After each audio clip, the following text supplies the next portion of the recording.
Hello बच्चों, कैसे हैं आप। आज मैं Durgesh Pandey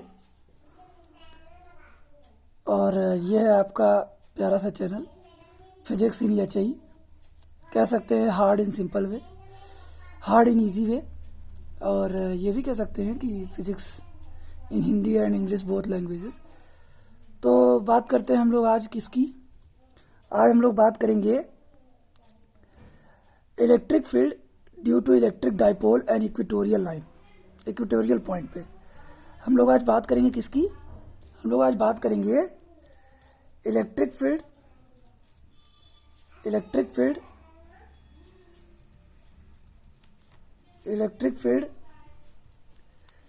due to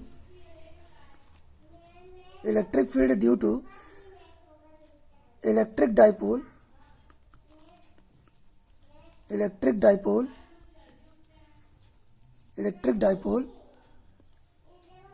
at equatorial point,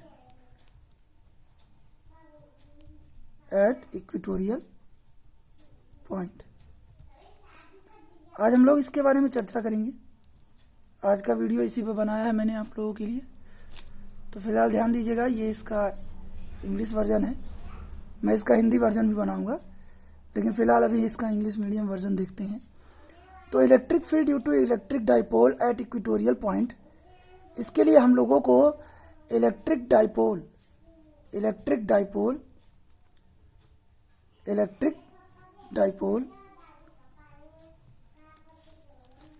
dipole क्या होता है ये जानना जरूरी है, और साथ ही साथ इलेक्ट्रिक चार्ज या ये कह सकते हैं कि इलेक्ट्रिक फील्ड लाइंस, इनकी प्रॉपर्टी हमको ध्यान रखनी है। इलेक्ट्रिक फील्ड लाइंस की प्रॉपर्टी और इलेक्ट्रिक डाइपोल, इसके बारे में हमें जानना जरूरी है। अगर ये ध्यान है, अगर ये आप जानते हैं, ये आप समझते हैं, तो आप इसको आसानी से कवर अप कर सकते हैं। तो सबसे पहले हम लोग इलेक्ट्रिक डाइपोल की बात करेंगे। इलेक्ट्रिक डाइपोल क्या होता है? तो इलेक्ट्रिक डाइपोल एक ऐसा कॉम्बिनेशन है टू चार्जेस का, जिसमें two equal but opposite charges, two equal amount but in nature opposite, माने इक्वल अमाउंट में हो बट इनका जो नेचर है वो अपोजिट हो। टू इक्वल अमाउंट में चार्ज और अपोजिट नेचर में चार्ज एक दूसरे से स्मॉल डिस्टेंस पे, एक दूसरे से यहां तक का जो डिस्टेंस है वो स्मॉल डिस्टेंस होगा। स्मॉल डिस्टेंस SD मैंने लिखा है क्योंकि इसको स्मॉल डिस्टेंस कहने के लिए, तो एक स्मॉल डिस्टेंस पे होने चाहिए ये जो आपके दोनों चार्ज हैं, प्लस क्यू और माइनस क्यू। तो इसके लिए हम कहेंगे कि 2 पॉइंट्स हैं A और B। एक पॉइंट A पर पॉजिटिव चार्ज है और पॉइंट B पर माइनस क्यू चार्ज है। तो यहाँ पे एक दूसरे से स्मॉल डिस्टेंस पर मौजूद हैं। स्मॉल डिस्टेंस का मतलब ये माइक्रो में हो सकता है, नैनो में हो सकता है, पीको में हो सकता है, ऐसा कुछ एंगस्ट्रॉम में हो सकता है। मैं 10⁻⁻⁶, 10⁻⁻⁹, 10⁻⁻12 या फिर 10⁻⁻10, ऐसा कुछ इसमें यह आपका हो सकता है। ध्यान दीजिएगा, इसका यहाँ से यहाँ तक का जो डिस्टेंस होगा वो छोटा ही होगा, स्मॉल, बहुत ही स्मॉल होगा, ये ध्यान रखिएगा। प्लस क्यू और माइनस क्यू के बीच का जो आपका डिस्टेंस है। तो बात करेंगे हम लोग किसकी, बात करेंगे हम लोग इलेक्ट्रिक डाइपोल की। तो मैं आपको बता दूं कि इलेक्ट्रिक डाइपोल एक ऐसा अरेंजमेंट है जिसमें दो इक्वल अमाउंट में बट अपोजिट साइन के चार्ज एक दूसरे से स्मॉल डिस्टेंस पर प्रेजेंट रहते हैं, स्मॉल डिस्टेंस पे प्रेजेंट रहते हैं। और ध्यान दीजिएगा कि इसमें इसका जो स्मॉल डिस्टेंस लिया जाता है वो 2L लिया जाता है, 2L या 2X या 2A, ये कह सकते हैं यहाँ पे लिया जाता है। तो बात करते हैं हम लोग किसकी, बात करते हैं हम लोग इसके आगे के टॉपिक की, कि यहाँ पे स्मॉल डिस्टेंस 2L क्यों लिया जाता है, या फिर 2L या फिर 2A या फिर 2X, ऐसा क्यों होता है, क्यों ये स्मॉल डिस्टेंस लिया जाता है। तो अगर हम इसको एक तरीके से समझें तो प्लस क्यू और माइनस क्यू, इन दोनों चार्ज का कुछ न कुछ मास होगा और ये इक्वल अमाउंट में है। तो जाहिर सी बात है, अगर हम इनके सेंटर ऑफ मास की बात करें तो ये बीच में होगा, और सेंटर ऑफ मास अगर बीच में है तो इसको मिड पॉइंट ले लेते हैं O। तो अगर प्लस क्यू से O का डिस्टेंस L है, तो उसी तरीके से स्मॉल l पॉइंट ओ से माइनस क्यू का डिस्टेंस भी होगा, और तब ऐसे में ए से बी तक का जो टोटल डिस्टेंस होगा वो हमारा कितना आएगा 2l। ध्यान से समझिएगा, प्लस क्यू और माइनस क्यू दोनों इक्वल अमाउंट में है। इक्वल अमाउंट में है तो इनका मास भी इक्वल अमाउंट में होगा। इक्वल अमाउंट में होने पर होगा ये कि ये जो आपके दोनों चार्जेज के बीच का डिस्टेंस 2l आ रहा है वो समझने में क्लियरिफाई होगा। अगर दोनों का मास इक्वल है तो जाहिर सी बात है इन दोनों का जो सेंटर ऑफ मास होगा वो बीच में होगा। तो सेंटर ऑफ मास अगर बीच में हुआ तो मिड पॉइंट ओ से प्लस क्यू का डिस्टेंस भी वही और मिड पॉइंट ओ से माइनस क्यू का डिस्टेंस भी वही। तो एल और एल पूरा मिला के 2l, या ए और ए तो पूरा मिला के 2a, या यक्स पूरा मिला के 2x हुआ। आगे बढ़ते हैं। अब आगे बढ़ते हैं तो यहां ध्यान दीजिएगा कि हमारा इलेक्ट्रिक डाइपोल का जो डायरेक्शन होता है, ये इलेक्ट्रिक डाइपोल हमारा वेक्टर क्वांटिटी है, तो इलेक्ट्रिक डाइपोल का जो डायरेक्शन होता है वो माइनस क्यू से प्लस क्यू की ओर होता है। ध्यान समझिएगा, इलेक्ट्रिक डाइपोल का जो डायरेक्शन होता है वो माइनस क्यू से प्लस क्यू की ओर, यानी कुछ ऐसा होता है, माइनस क्यू से प्लस क्यू की ओर। जैसा कि आप फिलहाल जानते होंगे कि इलेक्ट्रिक फील्ड लाइंस में प्लस से माइनस की ओर इलेक्ट्रिक फील्ड लाइंस चलती हैं, पर यहाँ पे इलेक्ट्रिक डाइपोल के केस में जो आपका डायरेक्शन होगा इलेक्ट्रिक डाइपोल का वो माइनस क्यू से प्लस क्यू की ओर होगा, माइनस क्यू से प्लस क्यू की ओर। आगे देखते हैं, आगे समझते हैं इस चीज को। तो अब हमने आपको इलेक्ट्रिक डाइपोल के बारे में बता दिया। इसमें एक चीज आती है electric dipole moment. Electric dipole moment, इसकी भी जरूरत पड़ेगी electric field due to electric dipole में, इसलिए इसको बता रहे हैं। इलेक्ट्रिक डाइपोल मोमेंट क्या होता है? इलेक्ट्रिक डाइपोल में इन दोनों में से कोई एक चार्ज और इनके बीच के डिस्टेंस का प्रोडक्ट, वही हमारा इलेक्ट्रिक डाइपोल मोमेंट कहलाता है। इलेक्ट्रिक डाइपोल मोमेंट क्या होता है? ये जो आपको इलेक्ट्रिक डाइपोल दिखाई दे रहा है, इस इलेक्ट्रिक डाइपोल में एक चार्ज और इलेक्ट्रिक डाइपोल के बीच का जो डिस्टेंस है उसका प्रोडक्ट, इसको हम लोग P से रिप्रेजेंट करते हैं। तो P इज इक्वल टू होता है Q into 2L। P is equal to Q into 2L। Electric dipole moment P is equal to Q into 2L होता है, ये ध्यान रखिएगा। तो Q चार्ज, इन दोनों में से कोई एक चार्ज, केवल अमाउंट लेना है, साइन पे हमको ध्यान नहीं देना है, केवल प्लस और माइनस इससे मतलब नहीं है हमको, मतलब है इनके ऊपर, चार्ज के ऊपर क्या मैग्नीट्यूड है, चार्ज का क्या मैग्नीट्यूड है, हम उसके डायरेक्शन से मतलब नहीं, इसलिए केवल प्लस क्यू और इनके बीच का डिस्टेंस 2L। तो P is equal to Q into 2L, ये हो गया हमारा इलेक्ट्रिक डाइपोल मोमेंट। अब हम अपने वीडियो को आगे बढ़ाते हैं, और वीडियो को आगे बढ़ाते हुए देखते हैं। सबसे पहले हम लोग इसका डायग्राम बनाएंगे, तो डायग्राम बनाते हैं। ये हो गया हमारा एक इलेक्ट्रिक डाइपोल, इसको कहेंगे consider electric dipole AB where two charges plus Q, where two charges minus Q and plus Q are present at a small distance 2L in a medium whose dielectric constant is K, whose dielectric constant is, जाहिर सी बात है आप किसी इसको medium में रखेंगे, तो जब इसको किसी मीडियम में रखेंगे तो उस मीडियम का डाइलेक्ट्रिक कांस्टेंट भी होगा, तो उस डाइलेक्ट्रिक कांस्टेंट को K से रिप्रेजेंट करते हैं। उसको आप लोगों ने जाना भी होगा, पढ़ा भी होगा। तो डाइलेक्ट्रिक कांस्टेंट अगर नहीं पढ़ा तो मैं अपने अगले वीडियोस में आपको इसके बारे में बता दूंगा। तो इलेक्ट्रिक डाइपोल मोमेंट K, ये जो आपका है, इसको लिखना जरूरी है। तो जाहिर सी बात है इलेक्ट्रिक डाइपोल, अगर आपको इलेक्ट्रिक डाइपोल ना समझ में आ रहा हो तो इलेक्ट्रिक डाइपोल का एक बहुत ही सिंपल एग्जाम्पल मैं आपको दे देता हूं। एज एग्जाम्पल ले सकते हैं आप SCl, NaCl, ये सब इलेक्ट्रिक डाइपोल के सिंपल एग्जाम्पल हैं। तो जैसे आप अगर SCl की बात करें तो ये डिजॉल्व, ब्रेक होकर H प्लस और Cl माइनस बनाता है, और ये बहुत ही स्मॉल डिस्टेंस पर होते हैं। तो यहाँ पे देखिए आप, एक पे प्लस क्यू चार्ज, एक पे माइनस क्यू चार्ज आ रहा है, तो ये एक इलेक्ट्रिक डाइपोल हुआ हमारा। NaCl भी इलेक्ट्रिक डाइपोल हुआ। तो ये एक एग्जाम्पल के तौर पे आप इलेक्ट्रिक डाइपोल को समझ सकते हैं। तो बात करते हैं हम लोग किसकी, electric field due to electric dipole at equatorial point. तो हम लोग क्या करेंगे, सबसे पहले एक इलेक्ट्रिक डाइपोल लेंगे AB, जिसपे A पे माइनस क्यू चार्ज और B पे प्लस क्यू चार्ज है, एक दूसरे से स्मॉल डिस्टेंस 2L पर रिप्रेजेंट है। इसका मिड पॉइंट O है, इसका मिड पॉइंट O है। इसके मिड पॉइंट O से स्मॉल r डिस्टेंस पर, या कह सकते हैं स्मॉल x डिस्टेंस पर, कुछ भी आप मान लेते हैं, स्मॉल r डिस्टेंस पर, स्मॉल r डिस्टेंस पर एक पॉइंट P, एक पॉइंट P मौजूद है और हमको करना क्या है, हमको करना यह है कि माइनस क्यू और प्लस क्यू चार्ज के कारण इस पॉइंट P पर, जो कि आपके इस एक्सिस के, माने माइनस क्यू और प्लस क्यू चार्ज को मिलाने वाली ये जो लाइन है, ये जो एक्सिस है, इस एक्सिस के परपेंडिकुलर कोई पॉइंट लेना है। इससे इस पॉइंट P को, जो आपके इस एक्सिस के परपेंडिकुलर है, इसको इक्वेटोरियल पॉइंट कहेंगे। ध्यान दीजिएगा, माइनस क्यू और प्लस क्यू चार्ज को मिलाने वाली जो एक्सिस है, इस एक्सिस के परपेंडिकुलर कोई पॉइंट P लेंगे और ये पॉइंट P हमारा क्या कहलाएगा, ये पॉइंट P हमारा इक्वेटोरियल पॉइंट कहलाएगा। और इस पॉइंट P पर हमको इस इलेक्ट्रिक डाइपोल के कारण हमको इस पॉइंट P पर इलेक्ट्रिक फील्ड फाइंड करना है। तो सबसे पहले हम लोग क्या करेंगे, ध्यान देंगे। तो यहाँ पे देखेंगे कि किस तरीके से हमको इस पॉइंट P पर इलेक्ट्रिक फील्ड फाइंड हो सकता है। तो इलेक्ट्रिक फील्ड का फॉर्मूला होता है नॉर्मली इलेक्ट्रिक फील्ड का फॉर्मूला क्या होता है वो देख लें।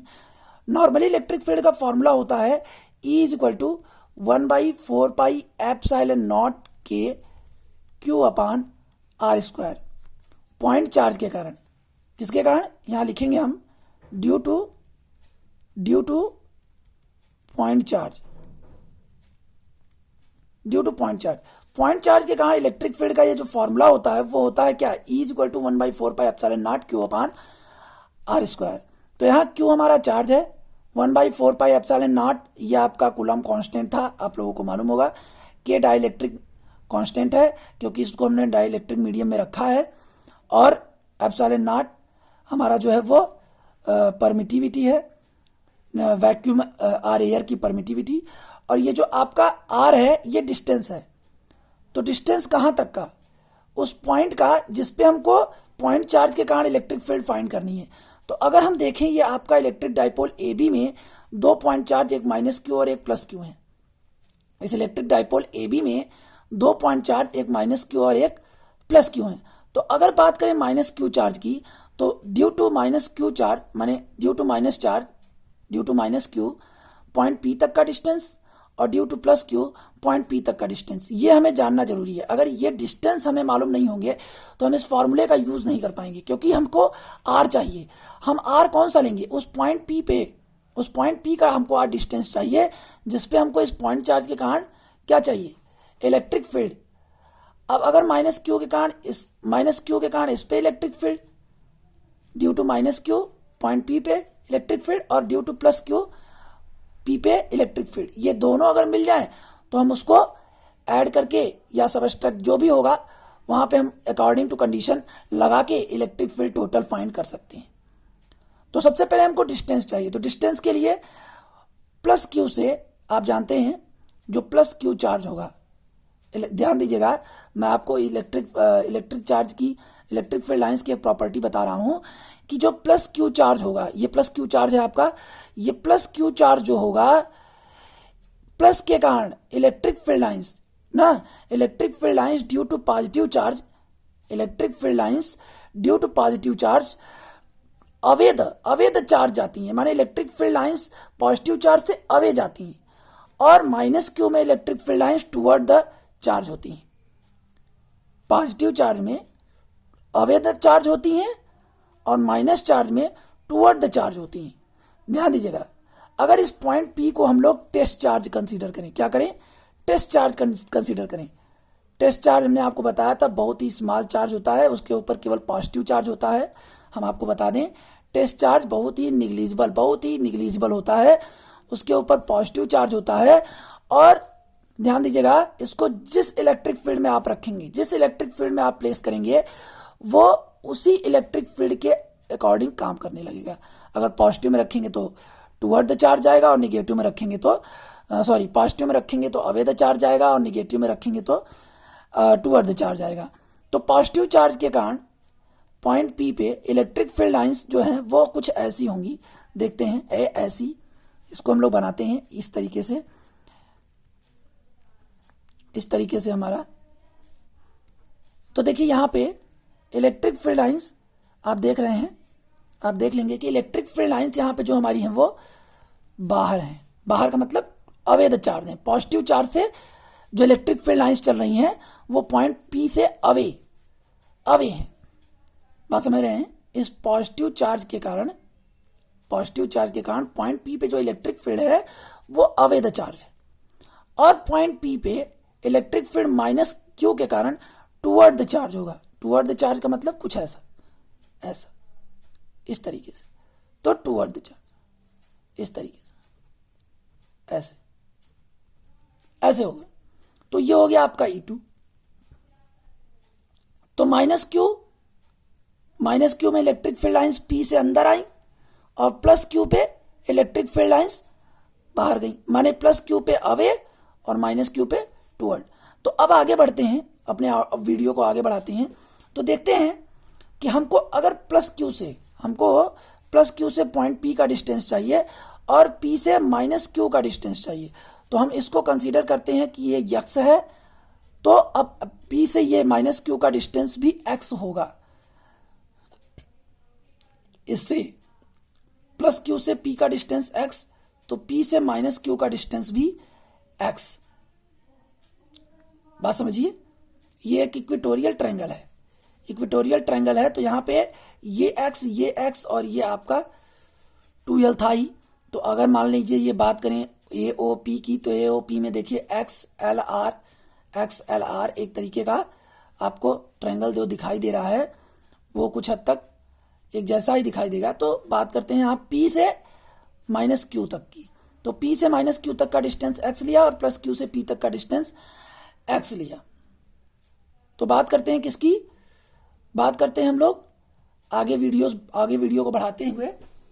तो यहां पे देखिए प्लस क्यू से P तक का डिस्टेंस x लिया है, माइनस क्यू से P तक का डिस्टेंस उसको भी x कंसीडर किया है। कंसीडर करेंगे कि प्लस क्यू से P तक का डिस्टेंस x है, तो और P से माइनस क्यू का डिस्टेंस भी x है। अब ऐसे कंडीशन में हमको सबसे पहले क्या निकालना पड़ेगा? हमको सबसे पहले डिस्टेंस चाहिए, और साथ ही साथ एक चीज आप ध्यान दीजिएगा कि ये जो E1 है और ये जो E2 है, हमको पॉइंट P पे इलेक्ट्रिक फील्ड चाहिए, और ये E1 और E2 एक दूसरे से अलग अलग डायरेक्शन में है। तो अब ऐसे में अलग अलग डायरेक्शंस में है, तो इसको हमको एक ऐसे सिंपल कंपोनेंट में बांटना पड़ेगा जिससे ये दोनों E1 और E2 एक डायरेक्शन में आ जाएं, जिससे हम आसानी से इसे ऐड कर सके या सबस्ट्रैक्ट कर सकें। तो उसके लिए क्या करते हैं, अगर हम देखें कि ये जो हमारी इलेक्ट्रिक फील्ड लाइंस है ये इस एक्सिस के साथ थीटा एंगल यहां क्रिएट कर रही हैं, और उसी तरीके से ये माइनस क्यू से जो इलेक्ट्रिक फील्ड लाइन पी पे जा रही है ये भी थीटा एंगल क्रिएट कर रही है। तो हम करते क्या है कि कंसीडर करते हैं कि एक्सीएल के पैरेलल एक लाइन पॉइंट पी पे ड्रा करते हैं। इस एक्सिस ये जो आपको AB एक्सिस दिखाई दे रहा है, इस AB एक्सिस के पैरेलल लाइन एक ऊपर पॉइंट P से पास होता हुआ एक लाइन ड्रा करती है। अगर थीटा एंगल यहां बन रहा है तो थीटा एंगल यहां बनेगा अल्टरनेट एंगल से, क्योंकि आप जानते होंगे मैथ में कि दो पैरेलल लाइंस को अगर तीसरी लाइन को इंटरसेक्ट करती है तो जो एंगल अंदर की ओर वही एंगल पॉइंट P से बाहर की ओर, तो ये अल्टरनेट एंगल से एक थीटा एंगल बन गया। और यहां पे थीटा एंगल बन रहा है तो सिमेट्री से यहां पर भी थीटा एंगल बन जाएगा। तो सिमेट्रिकल एंगल यहां पे ये थीटा, तो ये थीटा। अब ऐसे में बात करते हैं किसकी, ये जो E2 है। अब इस E2 को हम दो कंपोनेंट में डिवाइड कर सकते हैं। तो जिसके साथ थीटा लगा है वो हो जाएगा कॉस, और जिसके साथ नहीं लगा है वो हो जाएगा साइन। तो देखिए E2 थीटा लगा है इस ऊपर वाली लाइन के साथ, देख रहे हैं ना, थीटा लगा है ऊपर वाली लाइन के साथ जो P से होकर जा रही है। इस P से होकर जाने वाली लाइन के साथ थीटा लगा हुआ है, तो ये बन जाएगा हमारा क्या, E2 cos थीटा। और ये जो आपका P से नीचे आ रहा है, क्योंकि ये अंदर की ओर है, तीर का निशान, एरो जो है, एरो का डायरेक्शन वो अंदर की ओर, A की ओर आ रहा है, इसलिए हम लोग नीचे की ओर आएंगे। तो हम लोग इसका जब क्या कहते हैं हॉरिजॉन्टल कंपोनेंट लेंगे, तो हॉरिजॉन्टल कंपोनेंट ये बन जाएगा आपका E2 sin थीटा। बात समझ गया आप? E2 को इस थीटा के कारण दो कंपोनेंट में डिवाइड किया, एक हॉरिजॉन्टल जो कि E2 cos थीटा जो कि लाइन P से पास होके जा रही थी, ये हो गया, क्योंकि भाई ये हमारा क्या है, ये हमारा हॉरिजॉन्टल लाइन है और ये हमारा बेस है। तो बेस और क्या कहते हैं कि हॉरिजॉन्टल में बेस और हाइपोटेनस में बेस और हाइपोटीनस में जो रिलेशन होता है वो कॉस का होता है। तो ये हो गया हमारा कॉस, और ये आपका हाइपोटीनस और ये आपका परपेंडिकुलर। तो बेस और परपेंडिकुलर में जो आपका क्या कहते हैं कि रिलेशन होता है वो होता है साइन। तो ये हो गया आपका E2 साइन थीटा और ये हो गया आपका E2 कॉस थीटा। अब आगे बढ़ते ही इस पर E1 की बात करते हैं। तो E1 को भी इसी तरीके से हम लोग दो कंपोनेंट में डिवाइड करेंगे। तो ये नीचे वाला जो लाइन थीटा से जुड़ा हुआ है ये हो जाएगा आपका E1 कॉस थीटा, और ये इसके परपेंडिकुलर लाइन जो ऊपर जाएगी, माफ करिएगा जगह थोड़ा डिस्टर्ब हो गया, तो यहां पे आपका ये जो ऊपर वाली लाइन जाएगी ये हो जाएगी आपकी E1 कॉस थीटा। तो ये E1 कॉस थीटा, सॉरी माफ करिएगा, ये हो जाएगा आपका E1 साइन थीटा, क्योंकि ये परपेंडिकुलर है ना, ये परपेंडिकुलर कंपोनेंट है। तो ये हो गया आपका E1 साइन थीटा और ये हो गया आपका E1 कॉस थीटा। ये vertical component E1 sine theta और ये आपका horizontal component E1 cos theta. उसी तरीके से E2 का ये horizontal component E2 cos theta और ये E2 साइन थीटा। तो अगर आप देखें, अब हम लोग आगे, डायग्राम तो बन गया, डायग्राम तो हो गया। अब डायग्राम के आगे अगर हम लोग बात करें, डायग्राम के आगे बढ़ें तो जरा ध्यान दीजिएगा, इसमें हमको कौन कौन सी चीजें चाहिए।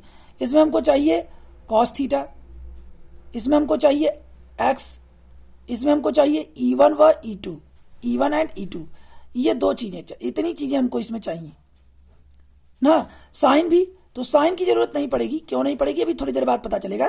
कौन कौन सी चीजें चाहिए, कॉस थीटा, एक्स, E1 और E2।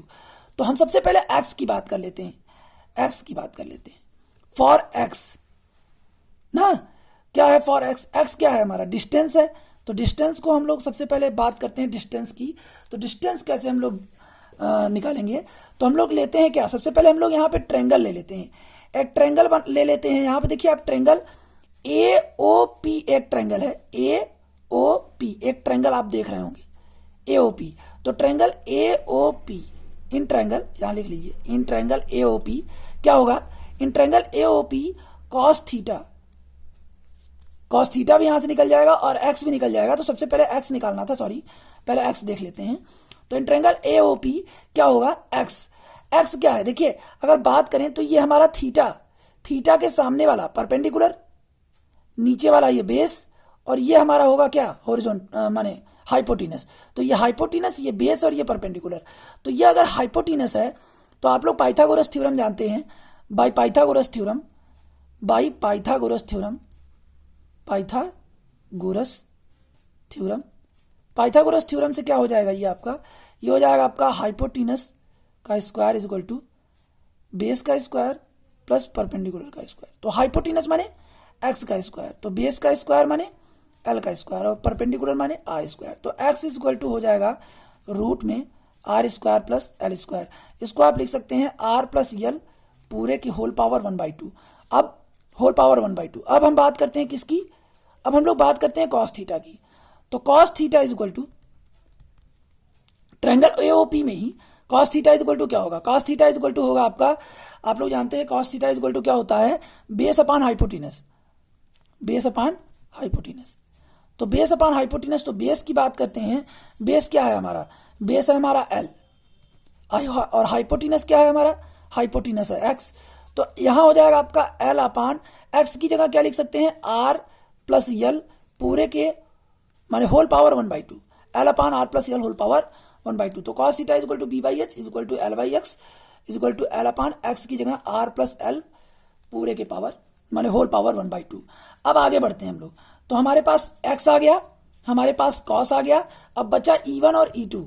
तो एक चीज ध्यान दीजिएगा, हमने आपको फॉर्मूला बताया E का फॉर्मूला बताया था इलेक्ट्रिक फील्ड का, E is equal to point charge due to point charge, electric field due to point charge, E is equal to 1/4 pi epsilon naught Q upon R square. तो ये मैंने आपको बताया था। तो हम लोग अलग अलग पॉइंट चार्ज माने -Q और +Q ना, -Q और +Q इनके कारण ना, due to -Q charge and +Q charge point P पे इलेक्ट्रिक फील्ड जो हम लोग निकालेंगे उसमें हम लोग Q और R यानी Q और डिस्टेंस का इस्तेमाल करेंगे। तो उसके लिए क्या करते हैं, उसके लिए एक चीज इसी में छोटा सा आप देख लेंगे, थोड़ा बेहतर रहेगा, यहीं पे देखेंगे तो आपको बेहतर समझ में आएगा। यहां देखिए -Q से जो P तक का डिस्टेंस है वो AP है। तो यहां लिख सकते हैं कि A P is equal to X is equal to B P, ये लिख सकते हैं। देखिए ए से पी तक का भी डिस्टेंस एक्स है और बी से पी तक का भी डिस्टेंस एक्स है, माइनस क्यू से पॉइंट पी का डिस्टेंस भी एक्स है और प्लस क्यू से पॉइंट पी का डिस्टेंस भी एक्स है। तो अब ऐसे में हम लोग लिख सकते हैं A P is equal to X is equal to B P. अब ए पी और बी पी क्या है, ये आर, माने ये एक तरीके से यहाँ पे जो आर लिया गया है यही है कि नहीं, यही है आर। यहाँ पे अगर आपको थोड़ा सा दिक्कत हो रहा हो तो यहाँ पे आप कैपिटल आर कर सकते हैं, क्योंकि यहाँ आपको स्मॉल आर यहाँ है और स्मॉल आर यहाँ, तो आपको डिस्टर्बेंस हो सकता है, तो यहाँ आप कैपिटल आर कर सकते हैं। तो एक तरीके से कह सकते हैं कि ये कैपिटल आर, ये कैपिटल एक्स, दोनों एक ही हैं, क्योंकि वही डिस्टेंस हम लोग देख रहे हैं। ये आर भी डिस्टेंस रिप्रेजेंट कर रहा है, एक्स भी डिस्टेंस रिप्रेजेंट कर रहा है।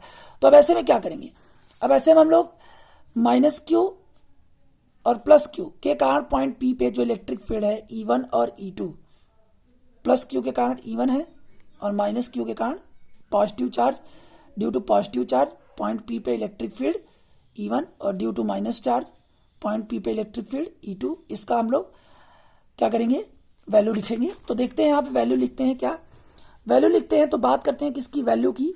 तो वैल्यू यहाँ पे हो जाएगी आपकी क्या, सबसे पहले लिखेंगे क्या, due to minus Q charge, due to minus Q charge electric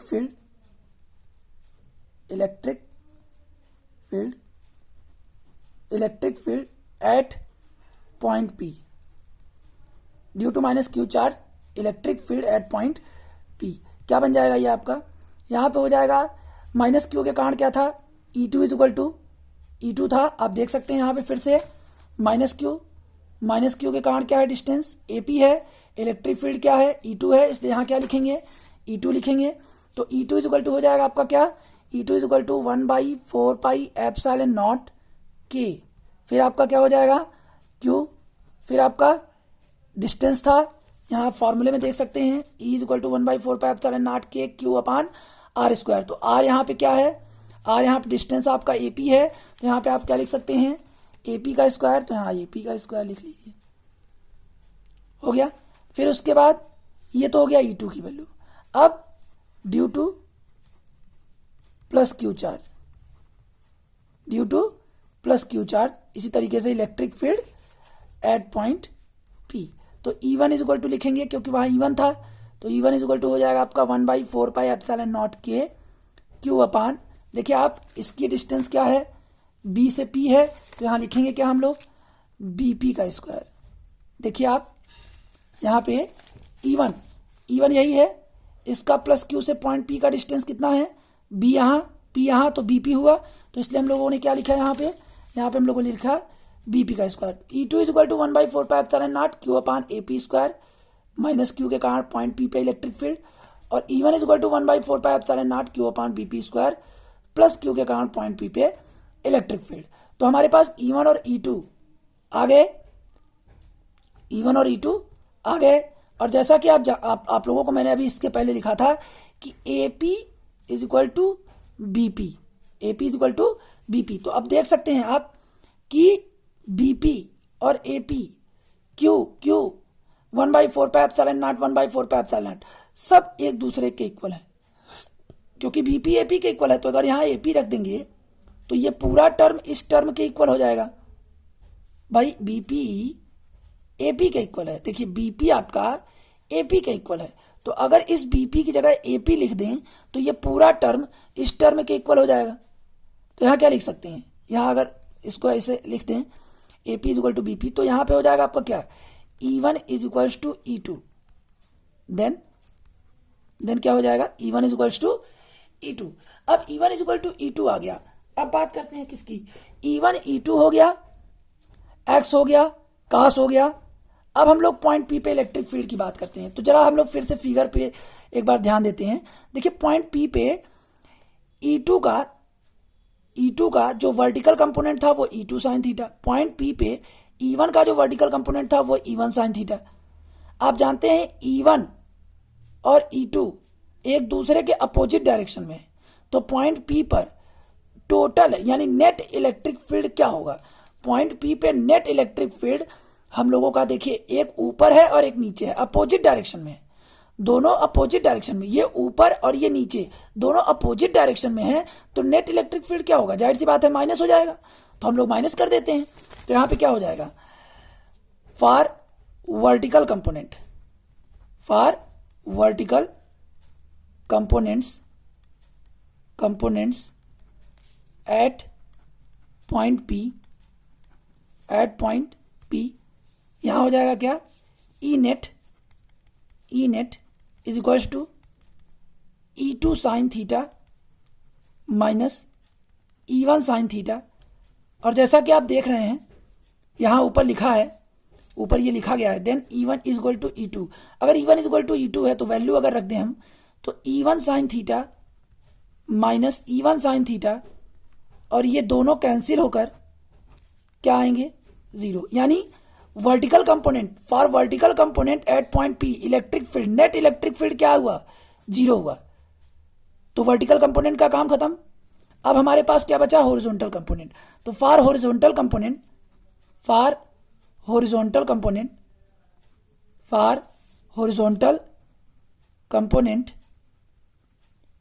component electric field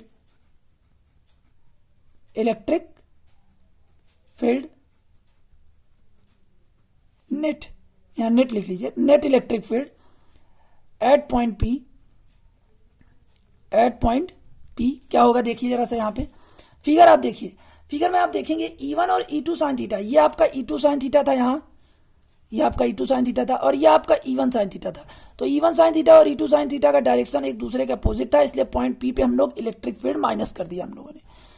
अब अगर E1 और E2 कॉस थीटा की बात करें तो दोनों का डायरेक्शन सेम है। ध्यान दीजिएगा हम लोगों ने इसको माइनस क्यों किया, क्योंकि ये एक दूसरे के अपोजिट डायरेक्शन में है, एक दूसरे के अपोजिट डायरेक्शन में है, इसलिए नेट इलेक्ट्रिक फील्ड फाइंड करने के लिए हम लोगों ने इसको माइनस किया।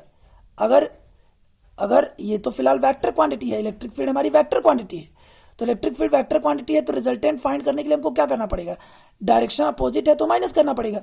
पर यहां अगर देखें आप E1 कॉस थीटा और E2 कॉस थीटा, तो इन दोनों का डायरेक्शन सेम है, इन दोनों का डायरेक्शन एक ही लाइन पे है और एक ही डायरेक्शन में। तो यहां पे E1 और E2 कॉस थीटा, यहां पे चूंकि दोनों E1 और E2 साइन थीटा अपोजिट थे तो माइनस किया। यहां E1 और E2 कॉस थीटा दोनों का डायरेक्शन सेम है, इसलिए यहां पे क्या करेंगे, ऐड करेंगे। क्या करेंगे, ऐड करेंगे, क्योंकि यहां पे E1 कॉस थीटा और E2 कॉस थीटा का दोनों का डायरेक्शन सेम है, इसलिए E1 कॉस थीटा और E2 कॉस थीटा को हम लोग ऐड करते हैं। तो ऐड करने के लिए क्या करेंगे, for horizontal component electric field at point P, net electric field at point P, E net is equal to E1 cos theta plus E2 cos theta, E1 cos theta plus E2 cos theta. देखिए आप यहां पे फिर मैं आपको एक बार बताना चाहूंगा कि E1 is equal to E2 है, E1 is equal to E2 है, तो यहां हम वैल्यू रख सकते हैं E1 is equal to E2 में, E1 is equal to E2 में हम लोग क्या कर सकते हैं, वैल्यू रख सकते हैं, चाहे E1 की चाहे E2 की, किसी एक की भी रख दें, तो ये हो जाएगा आपका is equal to E1 cos theta plus E2 की जगह क्या है, E2 की जगह E2 is equal to E1 है, तो यहां हो जाएगा आपका E1 cos थीटा। तो E1 cos theta plus E1 cos theta is equal to क्या हो जाएगा, 2E1 cos थीटा। तो देखिए आप cos थीटा हमारे पास है, वैल्यू इसकी आई थी, E1 भी हमारे पास है, यहां पे देखिए E1 इज इक्वल टू ये है, और हमारे पास सारी वैल्यूज है, डिस्टेंस भी है, तो अब हम इसकी वैल्यू रख के आंसर फाइंड कर सकते हैं। तो यहां हम वैल्यू रखते हैं, आगे बढ़ते हैं। तो देखिए आगे क्या आया हमारा, लास्ट में हमारे पास आया E net is equal to 2E1 cos theta आया। तो देखिए हम लोग यहां पे एक बार वैल्यू लिख लेते हैं, E1 इज इक्वल टू क्या था, 1/4 पाई एप्सिलॉन नॉट के क्यू अपान बीपी का स्क्वायर, और यहां पे हम लोग लिख लेते हैं चूंकि BP is equal to X, तो यहां पे हो जाएगा आपका कितना, E1 is equal to 1/4 pi epsilon naught के क्यू अपान एक्स स्क्वायर। यहां पे आप ध्यान दीजिएगा एक्स इज इक्वल टू क्या आया था, एक्स इज इक्वल टू आया था R square plus L square, X square is equal to R square plus, यहां रख सकते हैं E1 is equal to 1/4 pi epsilon naught के Q upon R square plus L square, इतना हो गया। अच्छा, अब cos theta is equal to क्या आया था, cos theta is equal to आया था L upon under root R square plus L square, चाहे लिख सकते हैं चाहे ये लिख सकते हैं, R square plus L square पूरे के पावर 1/2 यानी होल पावर 1/2।